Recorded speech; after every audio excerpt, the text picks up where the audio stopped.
ছাত্ৰ ছাত্ৰীসকল, আহাচোন আমি গণিতৰ 4 নম্বৰ পাঠটি আলোচনা কৰোঁ। পাঠটিৰ আৰম্ভণিতে এখন ছবি দিয়া আছে। তোমালোকে গম পাইছা নহয় এইখন কিহৰ ছবি? কিহৰ ছবি বাৰু? অৰণ্যৰ ছবি। অৰণ্য মানে হ'ল জংঘল। জংঘলত বাৰু কি কি থাকে তোমালোকে ক'ব পাৰিবানে? বাঘ, সিংহ, হাতী, ঘোঁৰা, চৰাই-চিৰিকটি এইবিলাক থাকে। এইবিলাকৰ উপৰিও আৰু কিবা এটা থাকে। কি বাৰু? গছ-গছনি। চোৱাচোন এই অৰণ্যখনত কিমান গছ-গছনি আছে। ছবিখনৰ তলত চোৱাচোন, এই অৰণ্যখনত থকা গছ-গছনিৰ সংখ্যা আৰু নাম লিখা আছে। সোণাৰু আছে 500 জোপা, চেগুন আছে 601 জোপা, শিমলু আছে 662 জোপা, ছটিয়না আছে 700 জোপা আৰু মদাৰ আছে 735 জোপা। এতিয়া আমি তলত দিয়া তালিকাখনত গছবিলাকৰ সংখ্যা অংকৰে আৰু আখৰেৰে লিখিম। ইয়াত সোণাৰু গছৰ সংখ্যা অংকৰে আৰু আখৰেৰে লিখা আছে। এতিয়া আমি চেগুনৰ সংখ্যাটো লিখিম। চেগুনৰ সংখ্যা হৈছে 601 জোপা। সেয়ে আমি সংখ্যাৰ ঘৰত অংকৰে লিখিম 601 আৰু আখৰৰ ঘৰত আখৰেৰে লিখিম 601। এইদৰে মদাৰ গছৰ সংখ্যা হৈছে 735 জোপা। সেয়ে আমি সংখ্যাৰ ঘৰত অংকৰে লিখিম 735 আৰু আখৰৰ ঘৰত আখৰেৰে লিখিম 735। ছাত্ৰ-ছাত্ৰীসকল, তোমালোকে বুজি পালা নহয় এই তালিকাখননো কেনেদৰে পূৰ কৰিব লাগে? গতিকে তোমালোকে এটা কাম কৰিবাচোন। তোমালোকে তলৰ ছটিয়না আৰু শিমলু গছৰ ঘৰকেইটা পূৰ কৰি মোক দেখাবাচোন। এতিয়া আমি পাছৰখিনি আলোচনা কৰোঁ। ছাত্ৰ-ছাত্ৰীসকল, আমি এতিয়া গছৰ সংখ্যাবোৰ বেলেগ এটা উপায়েৰে লিখিবলৈ শিকিম। তোমালোকে ছবিখনলৈ চোৱাচোন।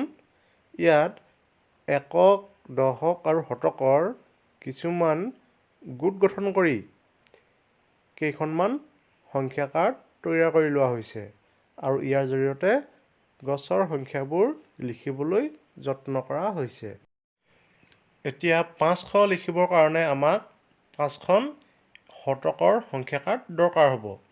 কিন্তু ইয়াত দশক বা এককৰ এখনো সংখ্যা কাৰ্ডৰ দৰকাৰ নাই। সেইদৰে 601ৰ কাৰণে শতকৰ সংখ্যা কাৰ্ড লাগিব 6খন আৰু এককৰ সংখ্যা কাৰ্ড লাগিব এখন। ইয়াত দশকৰ কোনো সংখ্যা কাৰ্ডৰ দৰকাৰ নাই। ইয়াৰ পিছত 652ৰ কাৰণে শতকৰ সংখ্যা কাৰ্ড লাগিব 6খন, দশকৰ সংখ্যা কাৰ্ড লাগিব 5খন আৰু এককৰ সংখ্যা কাৰ্ড লাগিব 2খন। সেইদৰে 700ৰ কাৰণে শতকৰ সংখ্যা কাৰ্ড লাগিব 7খন, কিন্তু ইয়াত দশক বা এককৰ কোনো সংখ্যা কাৰ্ডৰ প্ৰয়োজন নাই। আকৌ 735ৰ কাৰণে শতকৰ সংখ্যা কাৰ্ড লাগিব 7খন, দশকৰ সংখ্যা কাৰ্ড লাগিব 3খন আৰু এককৰ সংখ্যা কাৰ্ড লাগিব 5খন। ছাত্ৰ-ছাত্ৰীসকল, আহাচোন এতিয়া আমি একক, দশক আৰু শতকৰ সংখ্যা কাৰ্ডৰ সহায়ত এই তালিকাখন পূৰ কৰোঁ। তালিকাখনত থকা প্ৰথম সংখ্যাটো হৈছে 504। এই সংখ্যাটোৰ শতকৰ ঘৰৰ অংকটো হৈছে 5। সেয়েহে 5খন শতকৰ সংখ্যা কাৰ্ড প্ৰয়োজন হৈছে। কিন্তু যিহেতু দশকৰ ঘৰৰ অংকটো হৈছে 0, সেয়েহে ইয়াত দশকৰ সংখ্যা কাৰ্ডৰ প্ৰয়োজন নাই। আৰু এককৰ ঘৰৰ অংকটো হৈছে 4, সেয়েহে ইয়াত 4খন এককৰ সংখ্যা কাৰ্ড প্ৰয়োজন হৈছে। ইয়াৰ পিছৰ সংখ্যাটো হৈছে 510। ইয়াত শতকৰ ঘৰৰ অংকটো হৈছে 5, সেয়েহে আমাক শতক বা এশৰ কাৰ্ড লাগিব 5খন।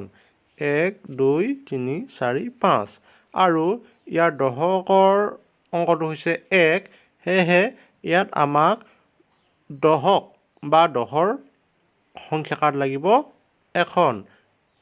আৰু যিহেতু এককৰ ঘৰৰ অংকটো শূন্য, সেয়েহে আমাক একৰ কাৰ্ড এখনো দৰকাৰ নাই। ছাত্ৰ ছাত্ৰীসকল, এতিয়া যদি আমি পুনৰ সংখ্যা কাৰ্ডকেইখন যোগ কৰি চাওঁ, তেতিয়াহ'লে আকৌ 510 পাম।